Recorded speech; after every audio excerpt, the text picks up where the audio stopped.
kill them. That's why a lot of the Dartmoor ponies start to become pretty colours. Like this, you've got these sort of two-tone ponies. Well, that's why they start to be bred like that. Everyone thought because they're selling as pets because they're pretty. No, they make nice seat colours. Two colours. So it's where the trade went. In the 90s, then the passport legislation started to change. It meant they had to be passported to take them, and they couldn't transport them in bulk anymore. They had to only put 8 in the compartment on a lorry. So it became too expensive to move them. So then after that, that market's now gone. The ponies are left without a viable market. Now we buy the bottom end of the percentage of the ponies and turn them into meat, which we use here. We also sell to 2 or 3 other zoos. And that way we try and stabilise the pony market, which is quite difficult for us to do with one little organisation, as you imagine, to stabilise the whole of a species. But without the meat market, the pony's never going to survive unless we can find another viable market. But as of yet, I haven't come across one. The only other uses in history have been pit ponies down the mines, they were very good for that. But yeah, skins, meat, pit ponies, pulling traps and riding. Well, they're a bit small for riding, so and all the others have nearly gone, so we've left the situation. The ponies themselves are vital for Dartmoor. Dartmoor will not survive without them. Dartmoor is a farmed environment. The ponies, the only animal in Dartmoor with 2 sets of teeth, other than teapots, I suppose, but we need to read back up. So most animals, like cows and sheep, have a gum plate and a single set at the bottom. But ponies have 2 sets. The ponies will eat gorse. Ponies will eat bracken and heather, and they keep an exact layer. Certain species like the brown pituitary butterfly are solely dependent on the pony. If the pony goes off for more, the buffalo will become extinct. So they all work together. So we like Dartmoor. We love it as it is, but it's not a natural environment. It's a natural state. It's a forest. The species have man's changed it, and the species have evolved to live on it. We're now in a situation, if we then take those species off, Dartmoor will change and look better. There's also the problem is once they've come off, we can't put them back on. All the ponies are what they call hefted or lead in an area. And what this was, if you go back hundreds of years, you've had shepherds up there, and each common, you've had a person looking after it. So every time the ponies went to feed the common or the sheep, maybe turned back on, you can't go across there, even though there's no physical boundary. It's like a river or the rocks or whatever. And over time the shepherds are gone. But the ponies still know, and the matriarch male will teach the foals, you're not allowed beyond that line. And so they stay in where they're put. If you put a normal domestic pony up there, and you let it out at Princetown, you're going to find it in Ashburton with the grass is lush within 2 days, because there's no fences. So the problem is if we took them off, we cannot put them back, because we can't really put shepherds back up there. The only other option would be to fence Dartmoor into paddocks, which would look horrendous. So it's a big problem. So we take the ones that don't sell, the poorer ones for confirmation. This is a young mare, well, filly, so which feet were terrible, not worth breeding from, so she's come to meet. So I put her down this morning. We've got 2 or 3 others here that are fake colts. These are sort of remnants of last year that haven't sold. And sometimes it's actually kinder to put them down, they don't know anything about it, than actually ship them home to home trying to find somewhere for them when they're not going to find a settled home. One of the balances if we overbreed them, there's no longer enough bred to maintain the species, the bloodlines. So you can sort of work that out. The genetic pool has to be bred to maintain it. And with the number of breeding now, there's not enough left. There's fewer breeding mares than giant pandas. So because they're a breed, not a species, they're entitled to no help at all. Anyway. Right, I'm going to start by reviewing the tail. Joint. These ponies don't have any value, they're too small. Big cats love those treats, rather like domestic cat made of a squirrel's tail. The big cats quite like the tails, big treat for them. Got big horse tails, they do actually have a value, especially the nicely coloured ones, and that just goes to the rocking horse manufacturers. Because rocking horses are always made with the complete tail of a dead horse, never from the hair severed from the bottom. If you just sever the hair,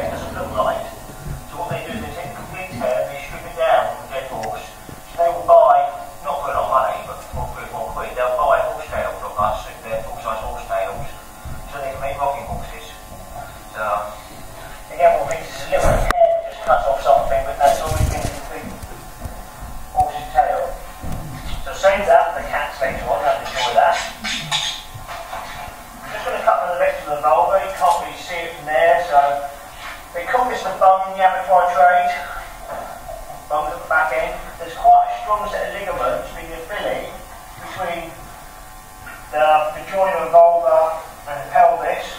This is partly due to folding and things like that, but it's also due to the fact that when they're being served, the stallion's a little rough, and it can happen 20 to 30 times a day. Which, when they're in heat, you've got something the biggest of your arm being rammed in that end repeatedly. There's quite a good set of ligaments there just to keep everything in place. I'm just removing a strip of skin down the backbone. This really isn't much to do with the dissection, but all my tools in here are designed for human consumption. And the big cats like the fur on their meat. It's more natural, it's good enrichment, it's got minerals in it. People don't. So all the saws protest when I put fur through them. They jam. So what I have to do is skin off what I'm cutting later on with the big saws. It's quite a good opportunity to see how dense the fur is. It's quite a real thick mass of fur, and the skin itself, I'll find it underneath all this lot.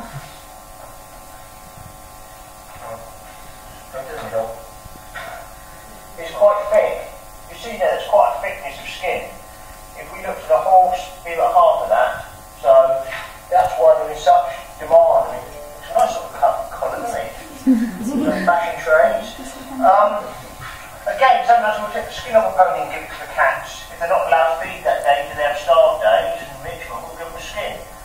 Jaguar in particular absolutely loves a good skin nailed to a tree. He'll be up there for hours trying to shred it. So they play with their food.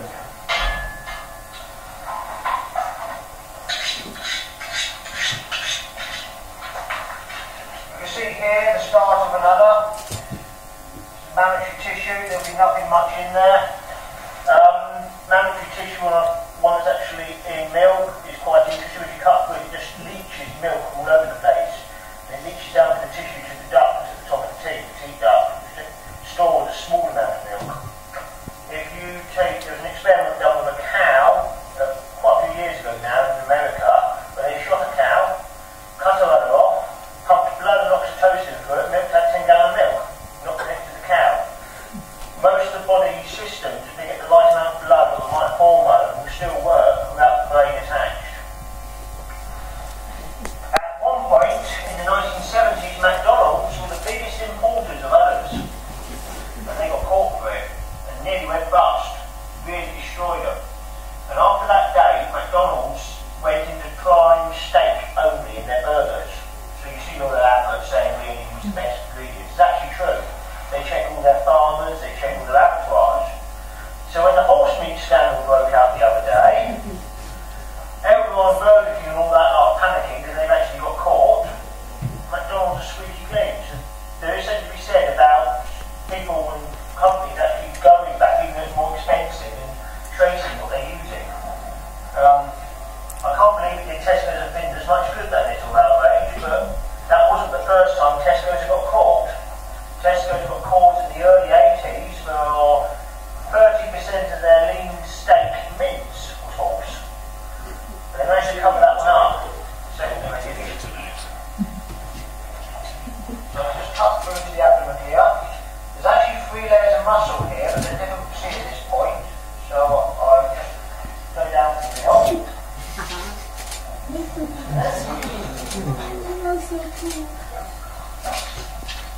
Do it, the total of that, there's a small amount of abdominal fluid. It's really cool. And they're molting at the moment, so if I put my hand on them, I'm getting it covered in hair, which makes life more difficult.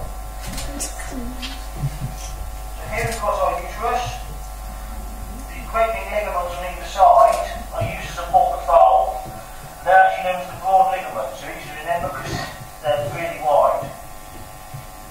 Another thing to notice is this is quite flaccid, this uterus. That kidney, that ovary has got nothing on it, but this one has got a follicle. So that's when it means she's actually in heat, or close to it, so she's coming into heat.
nutrient-rich bloody membrane here. She was basically in heat, or just about coming in. So this has got ready for the egg to attach. You've got this nice, soft, rich membrane layer, which would shed after this heat cycle, just like it does in people. And on the ovary here, you can see it's quite swollen. That globe is a follicle. If I can,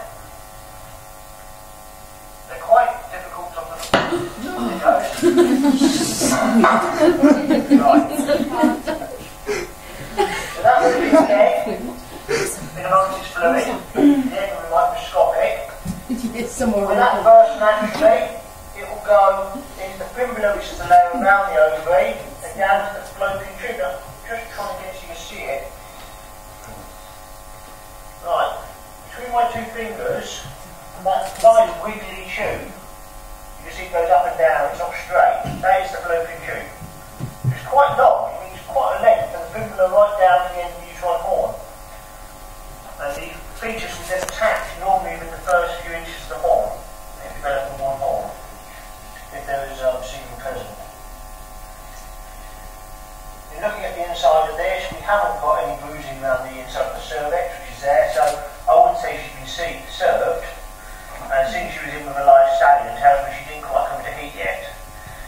You can see by her size, she's a bit young for that, but animals don't seem to know the problems of underage sex. One of the ones in some ways I'd love to see how he did it was a cow I put down the other year because she couldn't calve. She couldn't calve because the calf was nearly as big as she was. She was 12 months old, the mother, which means she got in calf at 3 months old to a 1-ton Chevrolet bull. As soon as the calf is that size and he managed to serve her, logistically, I would like to have seen it.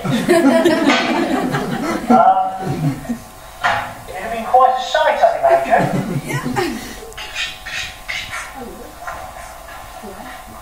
Right. Up here, this here's the bladder. I'm going to take off, okay. The most stretchy muscle probably in the body. This one's empty of urine. And if I put my fist inside it, it'll just go up like a balloon. So that's quite strong. These have been used in various things over history. Shower caps, condoms, certain types of sewage pudding were cooked in them. We've all heard of water bladders when you're walking. Well, if you want a waterproof container and you're out in the wilds, that's a very good waterproof container to carry the water in. People get a bit more squeamish these days than what they used to do. So it's incredibly tough. I mean, that'll keep stretching, it'll go basically see-through. It's probably about, not quite fully expanded there. Just no idea how much urine actually holds, and it will shrink down completely empty to that tiny little ball we saw. It's an incredibly strong membrane. Taking every once into shower cap then? You can only have it if you put the pictures on YouTube. Right, here we've got, that's our rectum, and down to our large intestine. You can see here, there's an attachment to the backbone here, which is where the blood supply is coming up through. Now, all of these intestines, pretty much of them, are not held anywhere other than this short piece here in the blood vessel are. I can actually push my arm down. See this?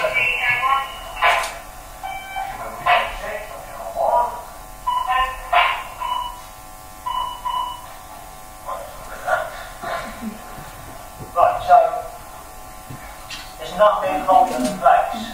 This is actually important to how a horse uses its intestines. Most animals they float, the horses they float a lot. And this is due to the fact they're a flight animal. Now, all horses and ponies, their only defence from getting eaten is to run fast. Everything's designed for speed. They've got long legs, muscles all stored at the top for energy, but to drive it you have a huge chest cavity and a big diaphragm. Well, that diaphragm has to be pulled back, and the muscles on their own aren't quite capable of doing it.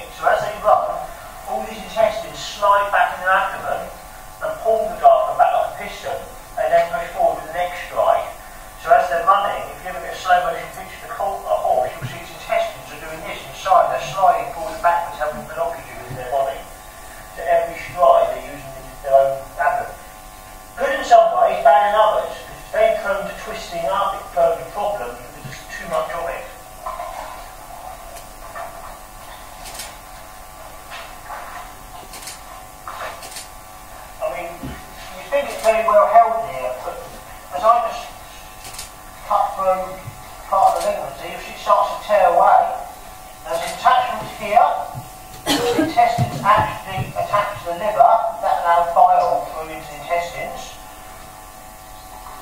Other than that, there's not a lot of left holding. So we've got our spleen and stomach here. And the stomach's got attachment with its weight. There's nothing looks like a sting. with it.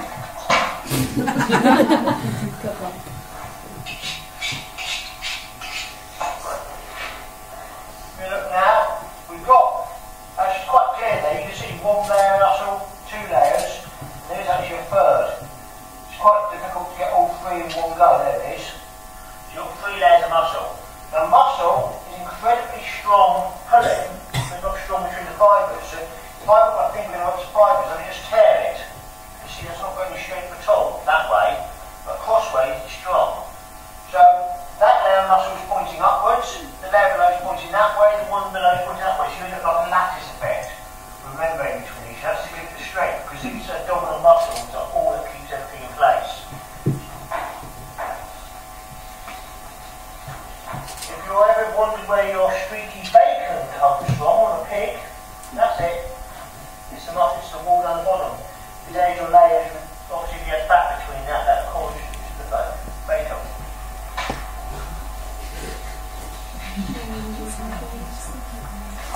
It looks like cocks, don't they, on the floor? Like cocks were... Next we've got our kidneys. 2 kidneys. Everyone likes to draw kidneys, the same shape, same size, nice and horizontal with each other in the bodies. They're never horizontal, they're different shapes, and as you can see, this one tucks right in behind the spine, this one floats up in front, so they're not level with each other. Horses' kidneys are normally triangular in shape-ish. Both out. All animal kidneys, same function, just like the shapes, cows and nodular kidney, when they look at nodules like that. You've got horses are this odd, you see there's 3 distinct sides there, so you've got a triangle, that's like an equilateral triangle. This one's maybe a bit more elongated, so there's still definitely 3 clear sides. Lamb's kidneys are more that classic kidney shape we tend to draw, like people's kidneys or pig's kidneys. So inside they all look very similar, same bumpy taking the urea out of the blood.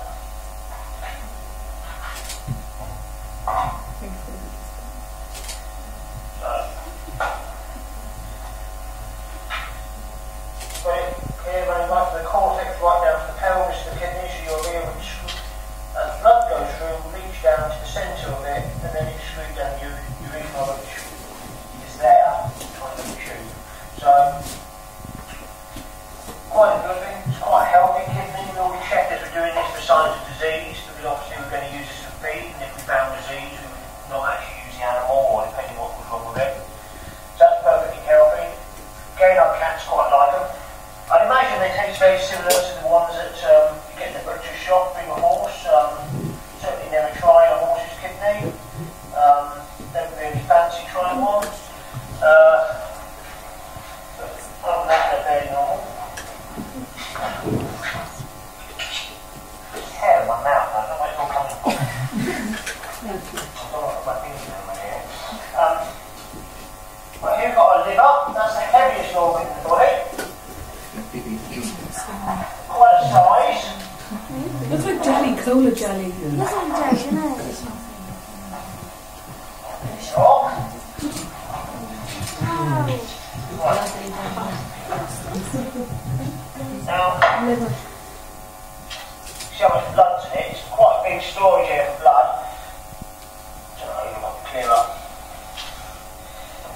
Now, the liver's got 3 main lobes on a horse, but one of the unusual things is it hasn't got a gallbladder. So nearly every animal has a gallbladder, and that gallbladder is used to regulate bile into your intestines. So when you have a meal, it then lets a load of bile and have a digestive process. But a horse is designed to eat continuously. It's designed to eat for 22 hours a day. It's that kind of grazing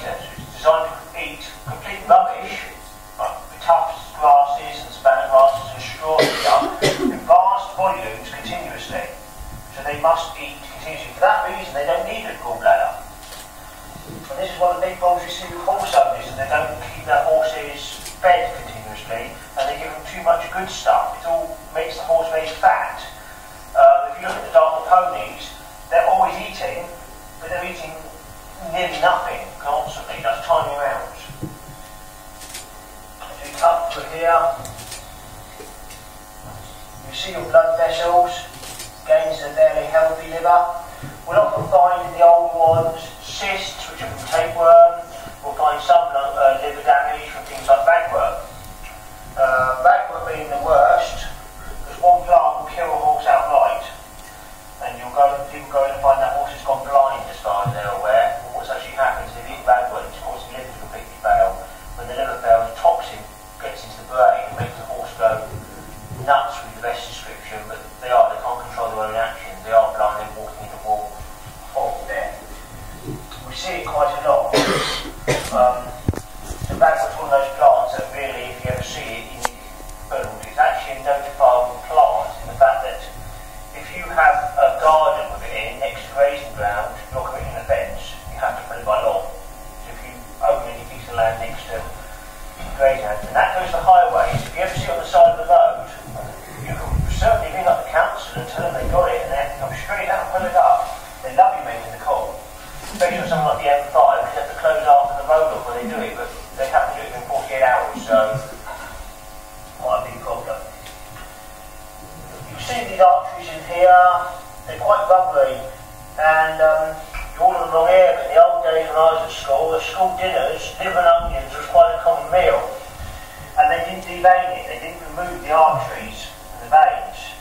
So what used to be in the middle of your meal, you get these rubber bands, as we call them, which were the arteries, and you can actually fire them by giving them that length to the dinner hole.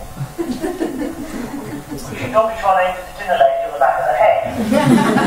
But, misspent youth, it was revolting, to be perfectly honest, but the best bit of the meal was firing the baby gap and the victory never drained them. I'll actually come back to the guts in a minute because they always get messy.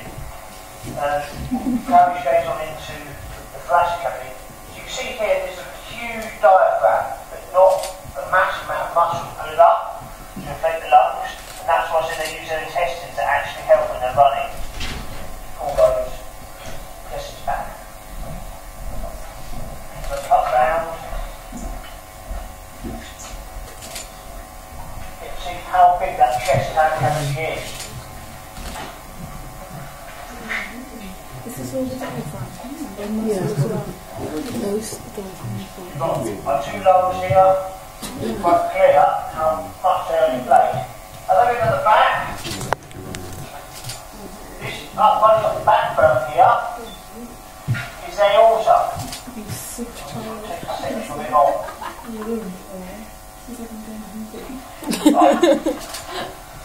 Nice and rubbery. You can see how thick the wall is on that. It is really, really rubbery. You can certainly fingers up inside it. This is very much. Here you go, just like a rubber sock. In fact, I can give you something that feels exactly like this for a blindfold. If you've got silicone cake molds at home, those nice stretchers. If I gave you a blindfold, a square of this, aorta and a square of the silicone cake mold, you wouldn't be able to tell the difference. They feel identical. This actually feels man-made. It's so smooth and so stretchy. These are the most major blood vessels in your body. If this bursts on a person, you could be on the operating theatre of a team of surgeons stood there ready to go to fix it. They couldn't really save you. You're dead in 12 seconds. While a horse is running, you could be talking as little as 3 seconds before all its blood has gone. So when that pops, game over.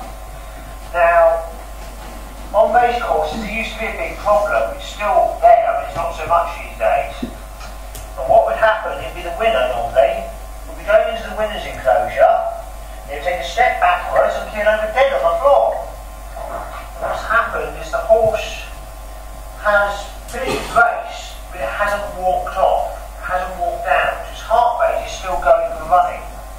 Now, a horse's heart rate will go to about 240 beats a minute from about 14 beats a minute, so a massive difference. There's flight defects. Now, the other horses have been walked nicely back to the stable, so the heart rate's gradually coming down. And